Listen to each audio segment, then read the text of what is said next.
Welcome back to the Running Y Mom podcast. I'm your host, Samantha Slinsky, aka the Running Y Mom. Today's episode is all about a revolutionary solution for breastfeeding mothers, freeze-dried breast milk. Joining us today is Tirza Hova, the CEO and founder of Milk by Mom, a company dedicated to empowering breastfeeding mothers through innovative milk storage and transportation solutions.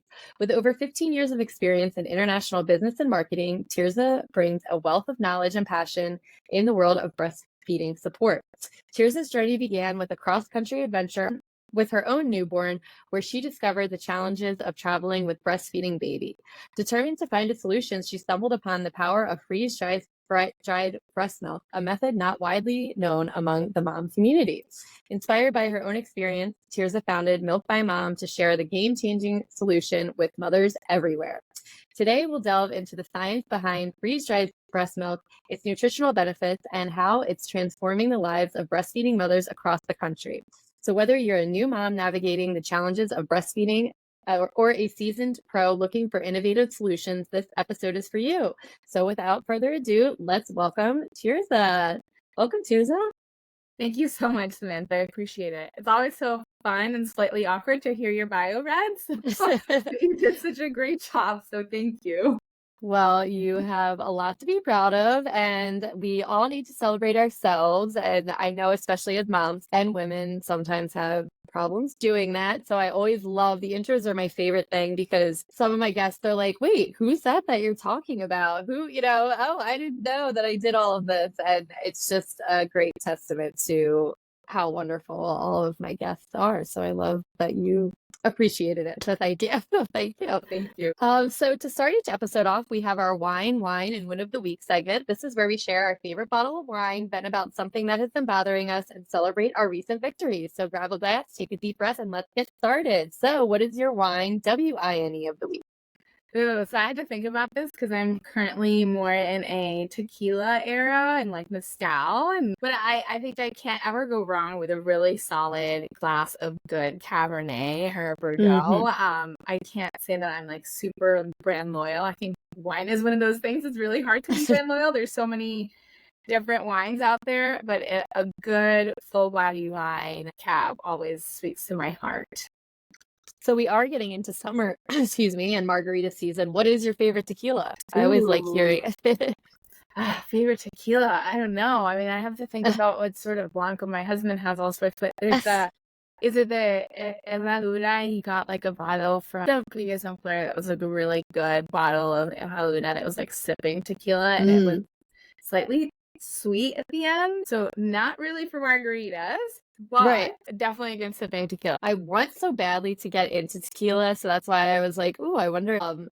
It's just never been on my palate, and I'm like, I know it's like kind of one of the better liquors for you. So maybe this will be my summer of sipping tequila. I don't know. I'll come back to you after the podcast with a couple recommendations. Yes, please you do. give that a shot. Yeah. So what is your WHINE of the week? Oh gosh. So as any mom, I'm sure out there can relate. I have two little ones and they are both sick. So I'm feeling like I'm really trying not to get sick, but I'm feeling a little bit under the weather. And my parents were just here last week helping out with the kiddos and they left. So my tribe is gone. The village is gone. So yeah. My line is, oh, they're sick, and I hope I don't get sick. Try to boost all I can with my immune system to avoid getting sick for the weekend. I hope that I'll keep setting healthy vibes over. So what is your win of the week? Ooh, okay, win of the week. I'm really excited. I have a couple wins, but I think I'll go with we just landed our summer intern. So we're gonna have an intern join us for the summer, and I am really excited. There is just a ton of work that we need help with, and it's just a great opportunity being a small business. Like they get to wear a lot of different hats, so I take myself back to those days, and the thought of having like another able-bodied, person around to be able to help with things has been very exciting for me. Congratulations. Thanks. That's a huge step in a small business. I mean, it's not really small when you have interns. You're big. We're small, but Yeah. but we are growing. So Yeah. that's the exciting thing, right? And That's like amazing. being able to kind of pay it forward the way that people did it for me when I was Mhm. in that position, looking for summer internships and feeling like you have the credibility and authority to be able to actually provide somebody with an enriching experience for the summer. For sure. I'm excited, proud, all the above. That's awesome. Well, congrats. And I always like to ask my guests, what is one struggle you've overcome leading to where you are now? And what is one thing that you are most proud of in your life? Okay, let's go with struggle. Struggle I've overcome. So I think the struggle I think overcoming is sometimes a hard one, but mom guilt is very hard. And I by no means think that I have fully overcome it because it is something that just kind of chases us around as women. But as a mompreneur, I started my business when my second daughter was just 2 months postpartum. And so there has been so much tremendous mom guilt that has come along for the ride ever since I launched my business. It just been the sacrifice that come with it. But I kind of feel like I'm in a better place now. My business is growing and I'm starting to be able to provide myself with more room to do things with her that perhaps I couldn't do before when I was just a one person show. So that's, I think, a struggle that I've overcome with finding that balance. And then what is one thing I'm most proud of? And this may be cliche, but it's definitely my daughters. I am so proud of being a mom and the daughters that I am raising, although they challenge me to a core. That's supposed to be a good thing, right? Oh That's my what God, they I'm say. like, sometimes see my oldest daughter, I'm like, gosh, she's such a brat. But at the core, Yeah. she is like truly such a wonderful kid. And, it's just really great to see like the tiny little humans that we're raising and creating to be beautiful both inside and out. So, that is always my number one priority and something that I, am committed to doing the rest of my life no matter what.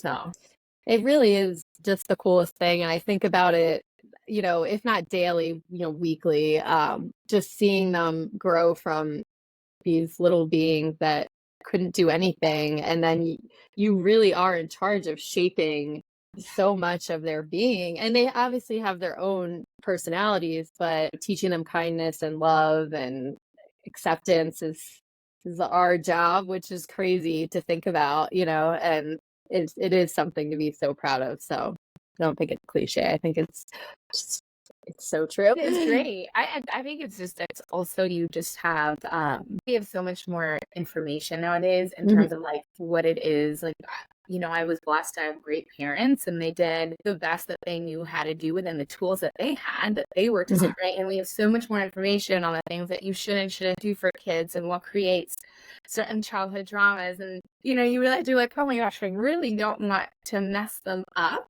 And so it's hard. I mean, it's been such a journey of self-discovery. You can talk to any parent, and particularly my 3.5-year-old.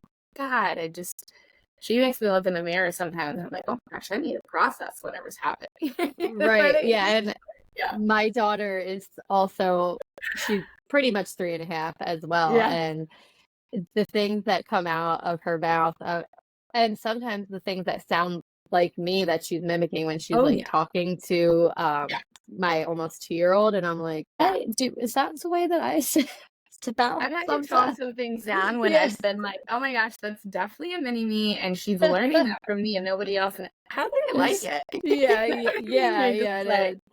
Yeah. There's lots of good things though that she said. She yesterday was so cute. I was laying down on the couch for a minute and she comes and kisses my head and she's like, "Good night, kid," and like walks away and like 'cause she's like pretending she's the mom, I guess. I was like, that was so sweet. I would like so they're like these little Sour Patch Kids, terrors, and then the sweetest little things ever. How could you forget when they're terrors because they just have us strapped around their fingers? I know. So I always also start off with some fitness in the Running Wine Mom. What is your favorite way to stay active?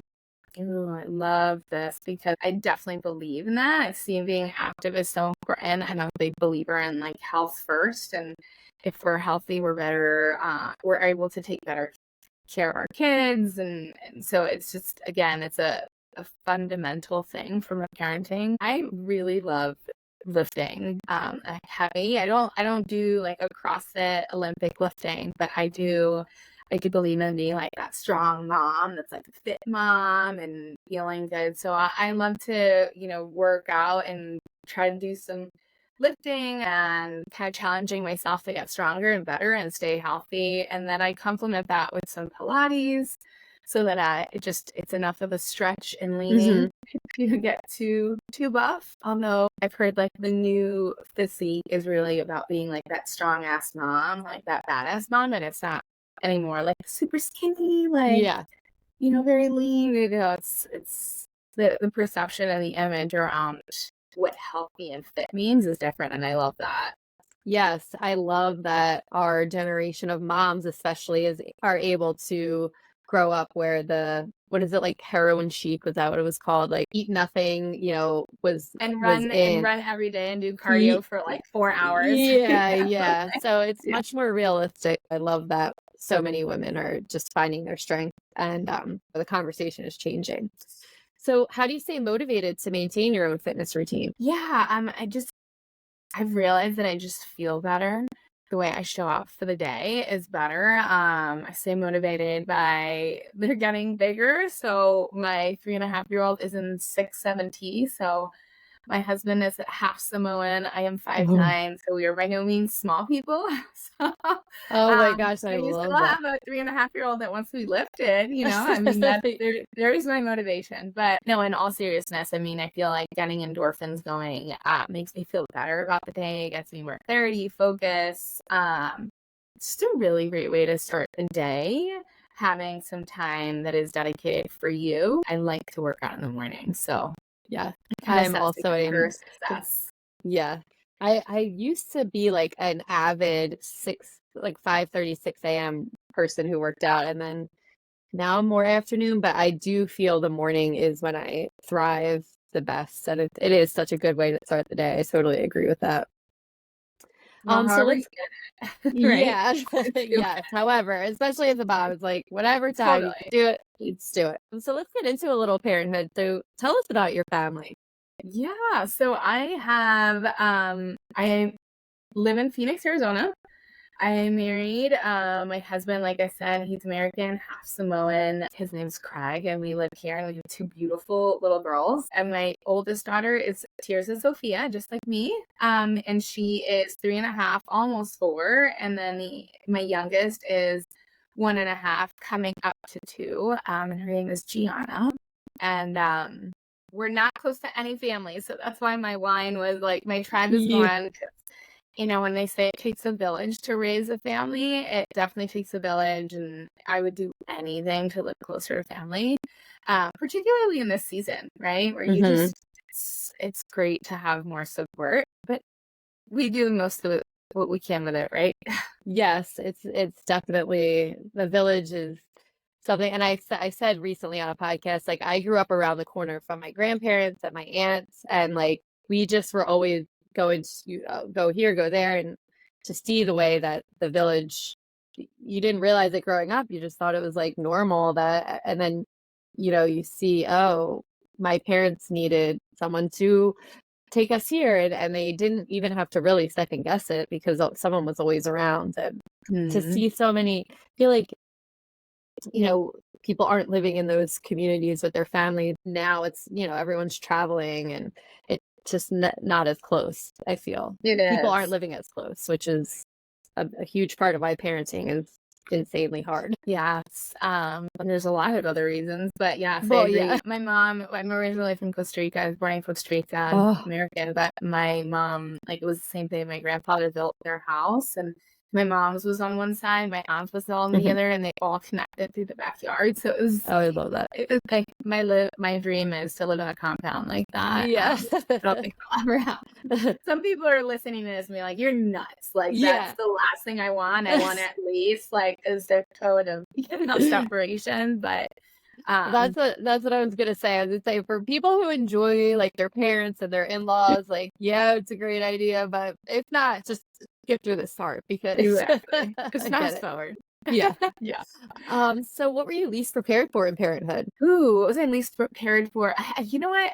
I think the overwhelm that comes with wanting to just be able to do everything and do everything so well, and then also just having to let go. I think before you have kids, you have a way of being able to have set standards around the way you maintain your house, the way things, the different schedules, routines. And so as a parent, like learning to let go is incredibly valuable for me. I'm very type A.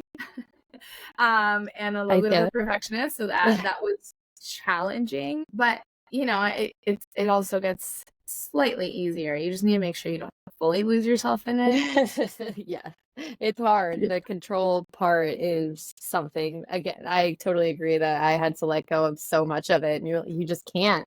You just Yeah. can't control so many. You can't control if you have a good sleeper. You can't control if you have a good eater. You can try, but it doesn't mean Mhm. it's like the only thing in Yeah. life that you cannot control and the most difficult.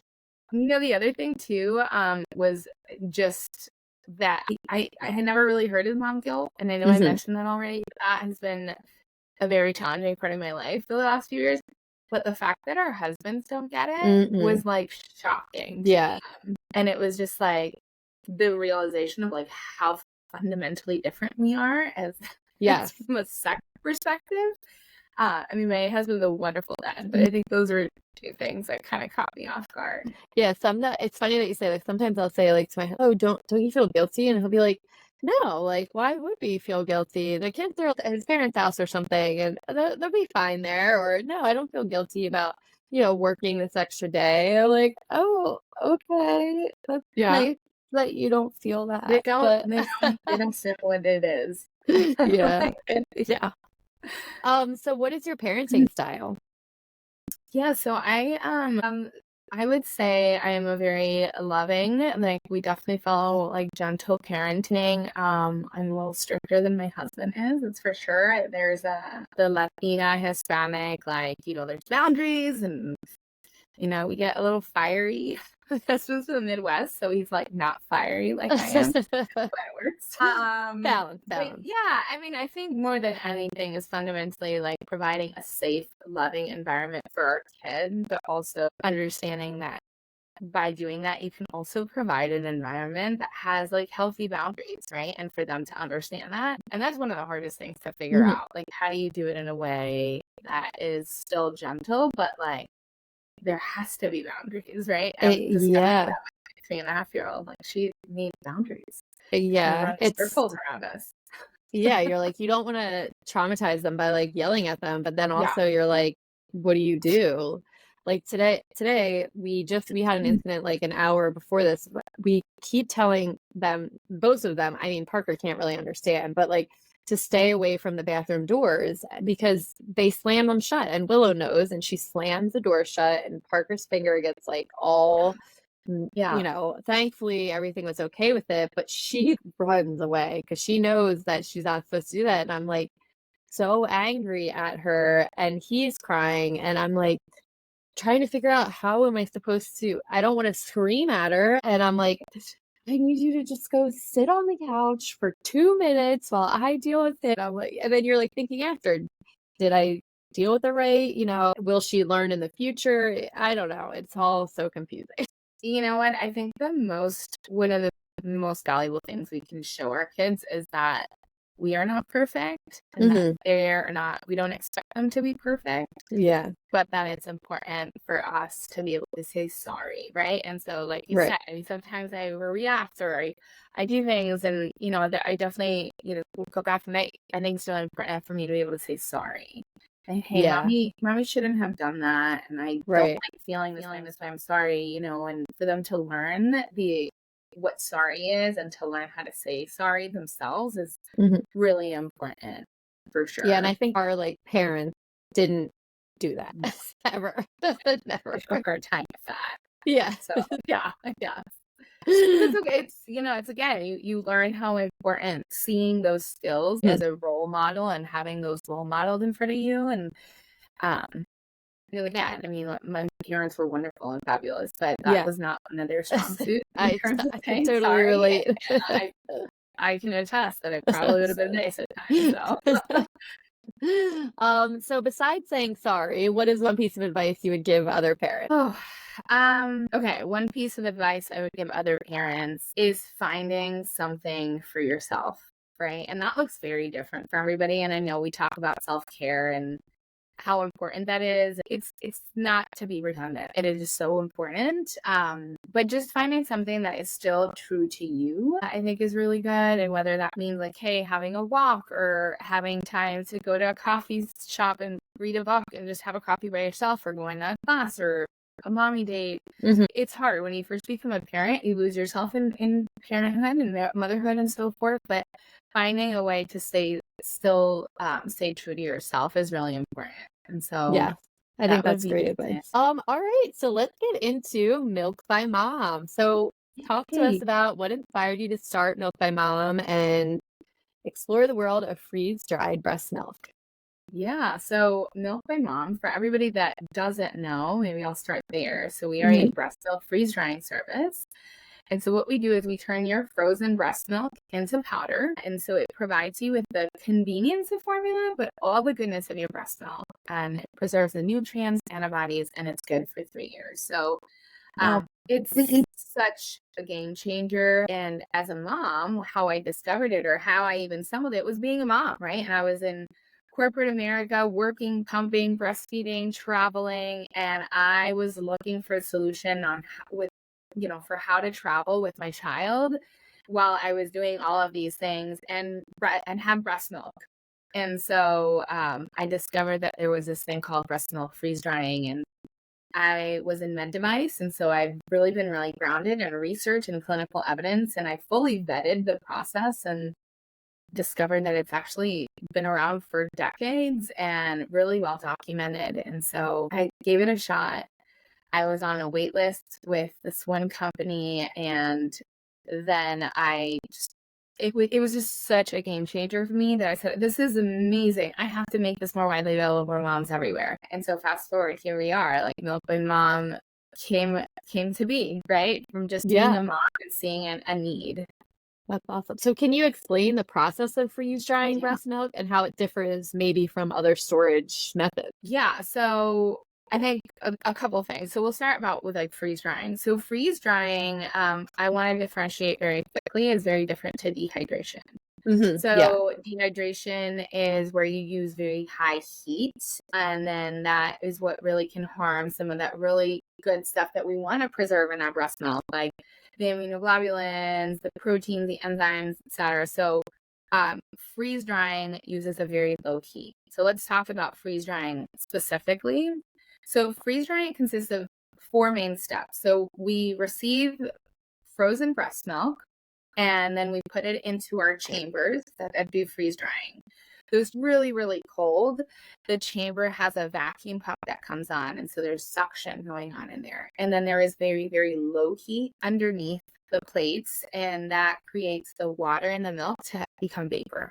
And the vapor is then pulled out in the breast milk in a process called sublimation. Wow. And so because it's that low heat and then done in this way, you are able to preserve all that good stuff that I just mentioned with the breast milk. And once it's done, I mean, what remains is just this powder form that you then reconstitute with water. And so we do it. Every mom has a very specific reconstitution amount that's specific to their breast milk, but it's just like having formula, right? So if you're in Disney or at the park or just doing anything, like traveling and wanting to go through TSA, all you need is to have a little bit of warm, purified water, and you're good to go. So cool. I wasn't honestly sure what the difference of freeze drying versus the dehydration. Dehydration. Yeah, sorry. I had heard of dehydration, but I had not heard of freeze drying. And so that's really interesting to know, the difference of them, and that they both are like in powdered form, right? And then it's really important that they're fundamentally different. Right. Yes, they're different, obviously, in all of this. So what are some common misconceptions maybe about freeze-dried breast milk that you've encountered through this process? Yeah. So, I mean, I think that a couple things. One is getting it confused with dehydration, right? Yeah. And so that is just one thing that immediately comes to mind. The second is that because it's a fairly new concept, I mean, new concept to consumers, right? As from a business, like milk banks have been using it around the world. It's been studied for decades. So it's just kind of new to consumers. And so because of that, I think there isn't enough evidence to support this as a viable alternative, which is fundamentally not the case, because I definitely spent a lot of time doing the research. We have a lot of clinical papers that we have on our site, which I'm happy to share with anybody who is really like gung-ho with the data. Like, by all means, we've purchased all the papers. So I think that's one of the biggest things, just the misconception around it. Another, I think, misconception, and this may also be attributed to just as an industry and perhaps competitors may position themselves, is that by no means is this the only way, right? So I think it's really important to know that per CDC, you can still keep your milk in the freezer or deep freezer. It's only good for 6 to 12 months, depending on the type, whereas freeze drying is good for 3 years. So you get 3 additional years to your milk. I mean, that's huge. But that being said, I mean, you can still keep it in your freezer. So it's not like I'm trying to create like a fear base. You must do this. Right. It is very subjective to every family and their needs. And so we can go through that in more detail, but I think that's kind of a misconception as well, like that this needs to be the only thing you do, or as a company, like you're trying to get them to do all their milk and, kind of fear them into thinking that, and that's not the case. Yeah. But especially for someone who like maybe is an overproducer, that I mean, this is like the perfect thing. And I've seen so many people, say, oh, I'm going to waste all of this because it's been in the deep freezer for the amount of time that it can. And to have that option is just amazing. So how do you ensure that the safety and quality of the freeze drying process is up to standards? Yeah, so we have a very stringent process. So first and foremost, we have a facility that is dedicated to the processing of breast milk exclusively. So I would just say, make sure that anybody who's exploring this, like, make sure you vet that out, because we're not all in that way. But our facility is exclusively dedicated to the processing of breast milk. We have very stringent protocols in place in terms of sanitation, sterilization, even guidelines in terms of what you need to be wearing and PPE and so forth. So we definitely have those in place. Our facility is CGMP compliant per the FDA. So in terms of what is the food and safety handling requirements, we are also, as an industry, not currently regulated by the FDA. That will be changing. And so we are in the process of getting CGMP certified, so that once that becomes regulated, we'll be ahead of the game. But like I mentioned, we are compliant with what those guidelines are today. That's awesome. That's great to be ahead of everything. So when it does become, you won't have to change anything, which is great. How about the nutritional benefits of freeze-dried breast milk, maybe compared to other storage methods? Can you elaborate a little bit on that? Yeah, absolutely. So there is a lot of data that shows that freezing your breast milk is fine for 6 months in a regular freezer, 12 months in a deep freezer. There is also significant data out there that shows that after the 3-month mark, there is a significant loss in nutrition. So if you think about anything that you put in a freezer, right? Let's say you have a piece of meat or vegetables or broccoli, the longer it's frozen, the more its nutrition is going to decline over time. So that's just common sense with anything, and same goes with your breast milk. So by freeze drying it, you are basically like locking the nutrition in place in that stamp of time. So if you are a person that is very passionate about preserving all of its nutrition, freeze drying earlier is better because there is that decline in nutrition after the 3-month mark. I say that also with the caveat of saying per CDC, it's okay to have it in the freezer longer. But there is freeze drying preserves its nutrients and antibodies in the moment that it is freeze dried. So you are really getting additional life to your breast milk and preserving it in a way where it doesn't decline over time during that 3-year shelf life that once, it's sitting in your, it's not continuing to decline. That's awesome. And that's I never thought of it also that way of, breast milk as a like compared to broccoli, the longer you keep it frozen, the more kind of nutrition that it does lose, which does make sense. And so that is such a great solution to that. So do people send in their breast milk? How often do they have to send it in? Monthly, quarterly? How do you kind of decide that? Yeah, so I think it's important to note that from a breast milk perspective, every mom's journey is so different. So you could have had a great supply with your first baby, and then with the second baby, the supply is just not as good. There's all these different factors in place. You could have struggled with the first, and then with the second, it goes well. So breast milk is never, your supply is never the same. So I think every mom's journey is different depending on where they are. And so for some moms, building up a stash of 200 ounces is all they're able to do throughout their journey. Whereas other moms who may have an oversupply are able to build up a stash of, 600 ounces monthly. So it really depends on the mom and their specific needs. We definitely have repeat customers. But we have those instances where we have moms that have an oversupply who will reach out to us and we'll put together a custom plan for them in general. Shipping is the way that it works. So we are local to Phoenix, Arizona. So if you're local, you can come and drop it off. And for those moms that are fortunate enough to be in the Phoenix area, it's really great because they could come monthly and do it. For other moms who are shipping it in, they might wait and have a bigger stash before they send it in monthly, just because we do ship it priority overnight. We use pharma grade coolers that stay cold for up to 96 hours, but we ship it overnight to just ensure that in case there are any sort of delays or anything with the carriers, we are being able to stand by the fact that it'll arrive frozen. Yeah, that's great. So what do you think sets Milk by Mom apart from other breast milk storage solutions on the market? What do you think the biggest thing is? Yeah, so I think a couple things. One is that our facility is exclusively dedicated to the processing of breast milk, that we process. We do everything. Your milk arrives here, it gets processed, it gets packaged, it gets shipped out, everything from our facility. So I know that some other competitors are not doing that. I think the other thing too is that we are moms first. And so we are really committed to working with our moms, and just if it means taking a hit on her profit, like we really are wanting to make our service more widely available. So we have HSA, FSA payment plans. We're really just committed to helping moms everywhere. And with that is just helping to build a community. I think that things that I've heard, and that was my number one goal starting a company, I was like, I want to be personable, I want to be relatable. I want people to feel like they are talking to a human and that this doesn't become a business transaction, because I mean, breast milk is so emotional. Being a mother and being in that new season of motherhood is very emotional. And so I felt like we needed to provide a place where women felt seen, supported, that they could trust, but also just helping to support them in this time.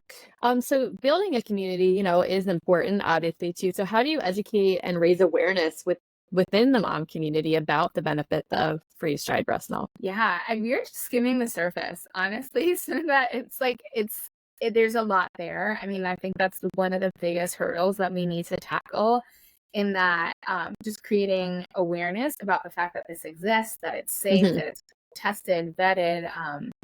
And so we do a lot of things locally with mom centers and places where we can get moms.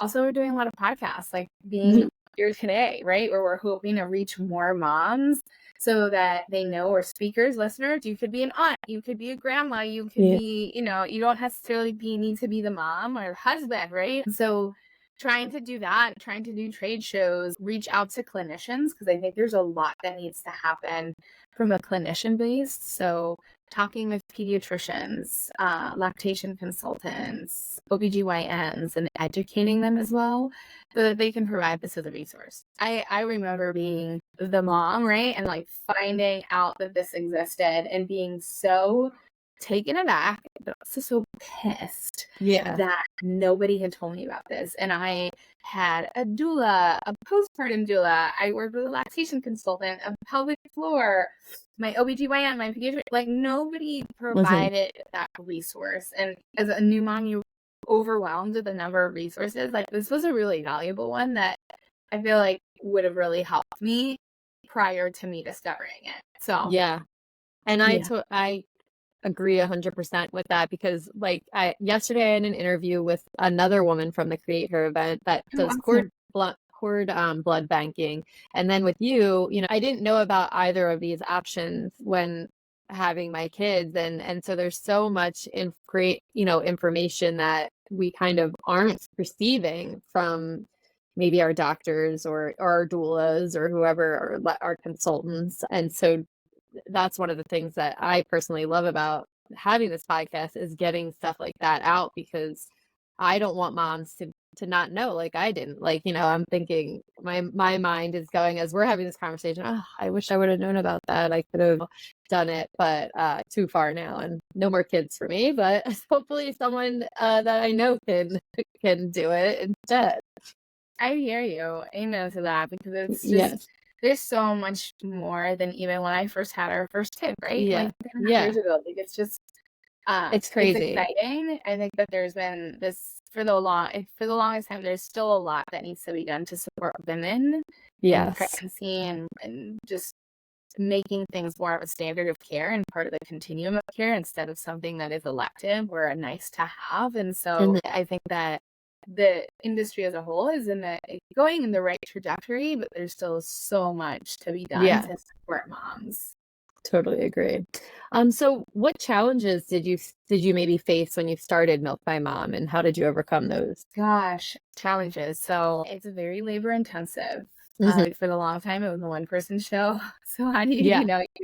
you're doing everything. We have a very much, we only work on one mom's milk at a time. Everything Okay. gets thoroughly clean, sanitized in between batches. So when it was just me, it was a lot going on. But now as I realize that really the challenges is helping, how do you reach more people, right? And Right. so I think for that is, you have to have really big marketing dollars to be able to afford to massively run a campaign where you're creating such nationwide Mhm. awareness and education around it. So we're trying to do it, like a guerrilla marketing, Yeah. boots on the ground, doing it every day.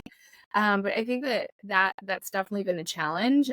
As a mom, you were like, this is such a game changer. Like, I'm just gonna bring this business and faucet's gonna turn on pretty naively, right? Like, as much Yeah. as your idea could be the most innovative, amazing thing, there's a lot there in terms of sales and generating awareness and just boots on the ground every single day. Yeah. Yeah. So being a new business, where do you see Milk by Mom evolving to in the future? And what impact do you hope that it makes on the Yeah. breastfeeding community? There's so much there. Yes. So I have a medical officer on board. We also have a board of advisors, and I mean the ideas really honestly are limitless in terms of where we want to go. Do we want to grow this industry and eventually make it so that all the NICUs across the country Hmm. are providing, infants with breast milk, freeze-dried breast milk instead of formula. Right, so Hmm. that's Yeah. the really cool thing. I mean, I would really love to see our business just grow, in terms of footprint across the country.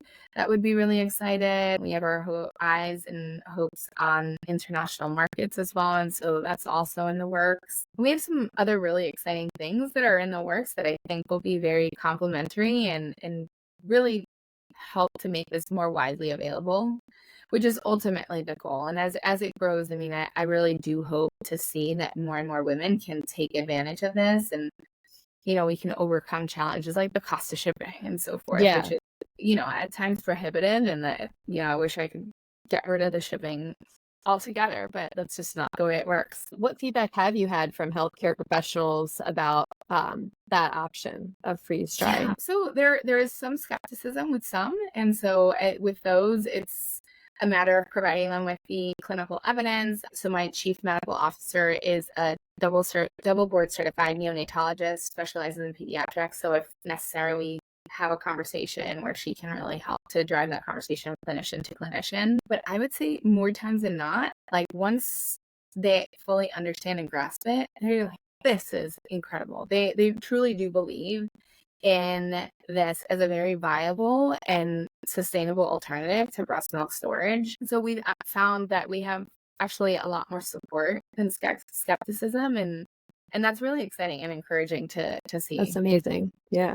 What advice would you give a mother who maybe is considering it but unsure? Yeah, so I would say do your homework. We're not all equal.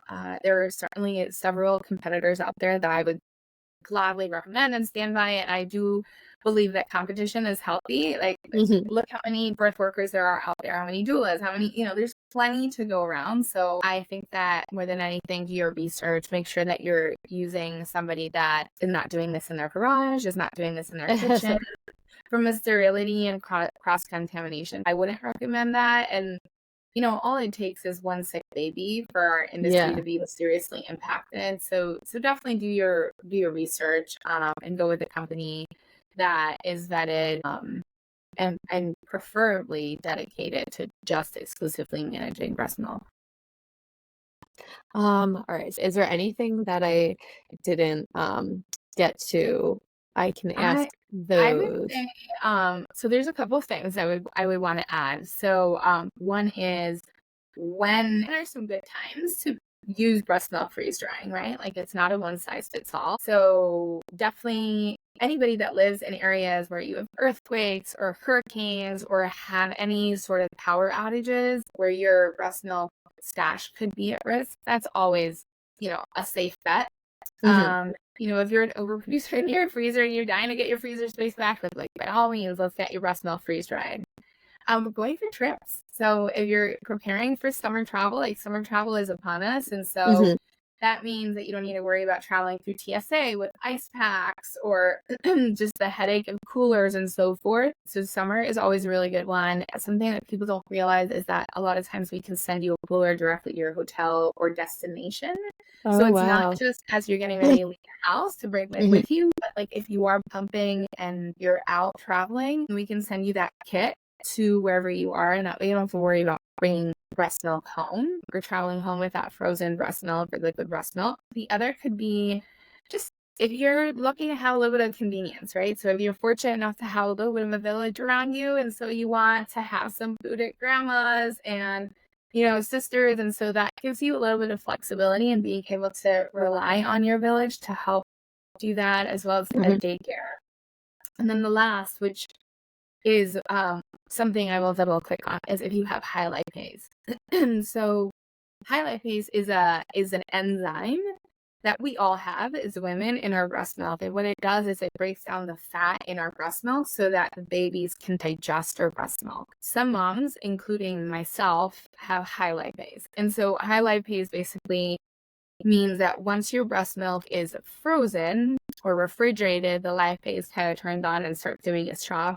And if you have more of it, then what could happen is that it can slightly alter the taste of your milk. So you have a little bit of a metallic aftertaste, or it could taste, smell fishy. And like, you're like, oh my God, my milk is frozen, like rotten, it's bad.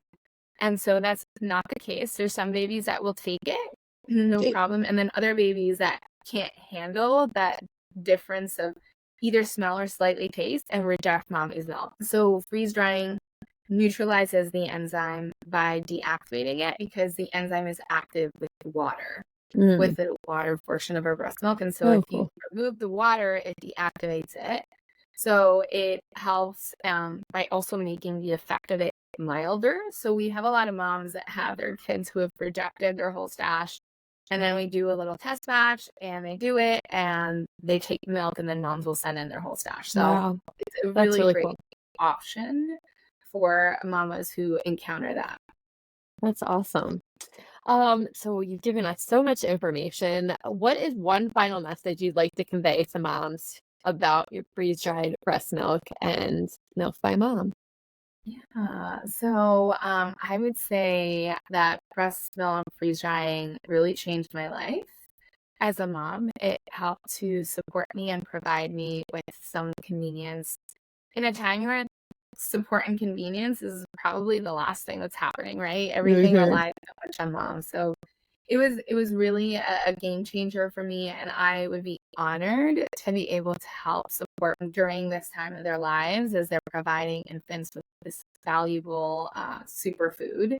And so, if anybody has any questions or comments or concerns or just wants to chat, like it's me running the show, so I'll answer those emails, give you a call back. But I would just say definitely reach out because I have dedicated my life to doing this, and I'm really passionate about it and really believe in the power that it has in terms of helping provide nutrition for infants. Well, thank you for sharing all of that with us. I know I learned so much, and I know that the listeners as well definitely, hopefully, got some great insight into your business, and that's amazing. So that's going to wrap up another episode of the Running Wine Mom podcast. A huge thank you to our incredible guest, Tirza, for sharing her expertise and passion for empowering breastfeeding mothers through Milk by Mom.